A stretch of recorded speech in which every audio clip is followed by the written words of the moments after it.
Food must be suitable for the body that we eat for. It is for the body. This is a building material for this body, the food that you eat. If you eat food and your body feels very agile and alive, that means it's good food, body is liking it.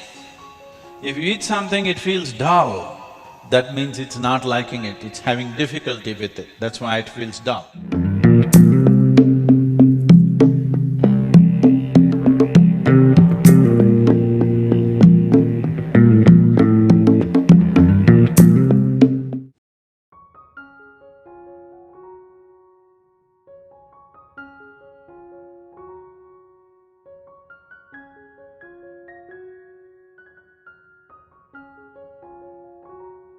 The ideal break between one meal and the next meal is 8 hours always.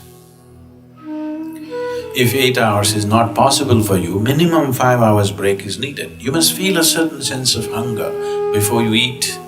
Before you feel hungry, if you put food into the system will become lethargic.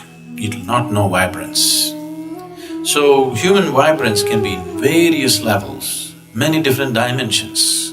It can carry you to completely different dimensions of experience and living. So, keeping the body well is a fundamental requirement.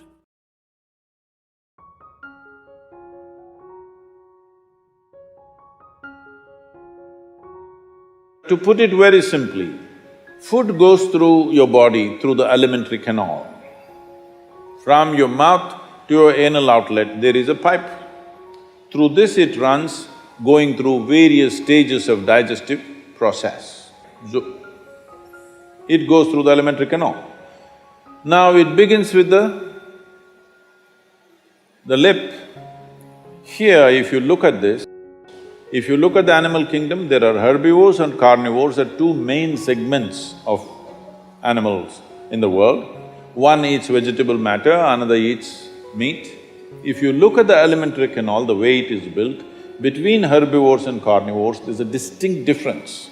Everything in the human being suggests that you are naturally a herbivore, but for the sake of survival, we became carnivores. If you look at the jaw movement, all the carnivorous animals have only cutting action. Herbivores have cutting and grinding action. There are molars, but carnivores don't have widespread molars, they have just incisors, canines, everything looks like cutting teeth. So they do only this. All the herbivores do grinding. What do you have?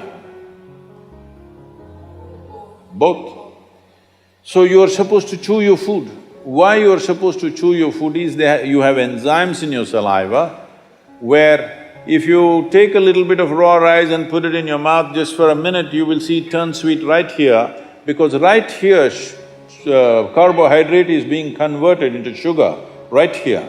So if you eat properly, then we say about 30 to 50% of your digestion should happen in your mouth. So this part of the digestive system is expecting half-digested food or partially digested food. But right now the way we're eating is mostly we're putting not only undigested food, but partially destroyed food. So the amount of food that you need to get the same amount of energy has increased. You are eating much more food than what you should eat to generate that much of energy. Because of that, there is inertia in the body, because it has to process so much more food than what it should, there is inertia. Once there is inertia, your sleep quota increases.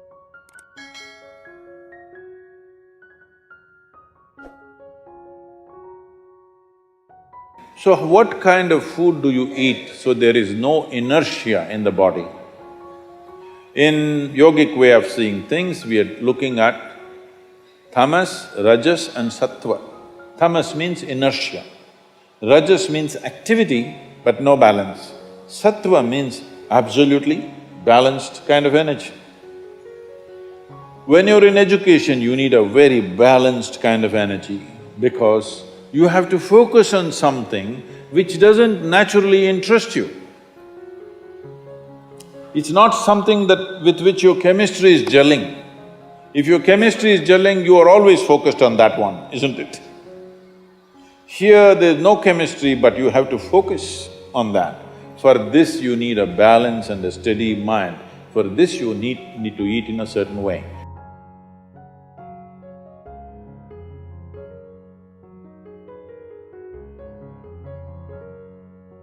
But one important aspect is food, how you eat. Not only what you eat, how you eat is also very important, because food is a live thing. Just see various health issues and inertia issue, focus issue, just bring 40 to 50% of the food in its raw form, that means it's alive.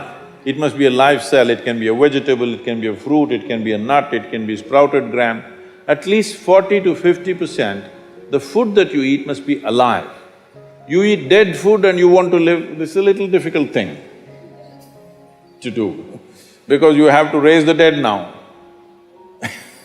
But if you eat live food, one thing you will see is the state of your mind, your focus and your sleep quotas, and above all, staying awake is not good enough, you have to stay alert, isn't it? How alert you are, how focused you are, only to that extent everything yields to you in this world, isn't it so? What is the level of focus will determine whether the world yields to you or not, isn't it?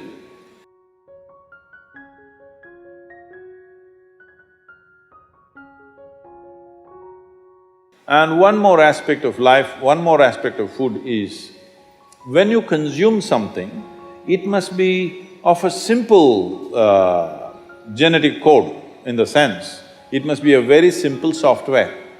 Vegetables, fruits, nuts, sprouts, they're very simple. More complicated means animal food becomes more and more complicated.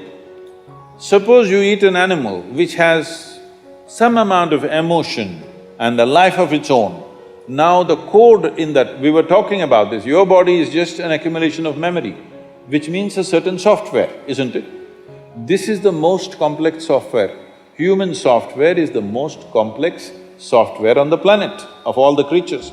So if you eat an animal, particularly a mammal, if you eat, it has a similar kind of complexity, maybe not as complex as this, similar level of complexity, because it has thought and emotion of its own. Now for you to break that code and integrate it into your system, you are not fully successful, so it will leave traces of certain qualities within you. You cannot break that code and make it a part of yours because it's a different and complex code. If you eat a leaf, a vegetable, a fruit, a nut or a sprout, this is much simpler. If you must eat non-vegetarian food, you must eat that which is furthest away from you. So generally, fish and water life is furthest away from you. So if you must eat non-vegetarian food, the best thing to eat is fish is the best thing to eat that way.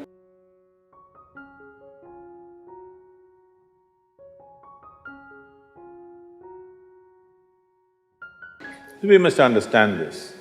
Food is not a religion, food is not a culture, food is just the fuel for this machine. Yes? There may be cultural aspects to the taste, there may be even religious tinge to the food over a period of time, but essentially food is fuel for this body. So with what kind of food will it function with minimum struggle within itself and maximum impact? So suppose you buy a petrol car and pump diesel into it, it may still roll around but not at its optimum.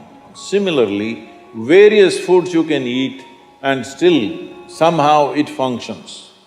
But those communities which have eaten with care, you can clearly see a distinct difference in the way they function, the levels of intelligence and whatever.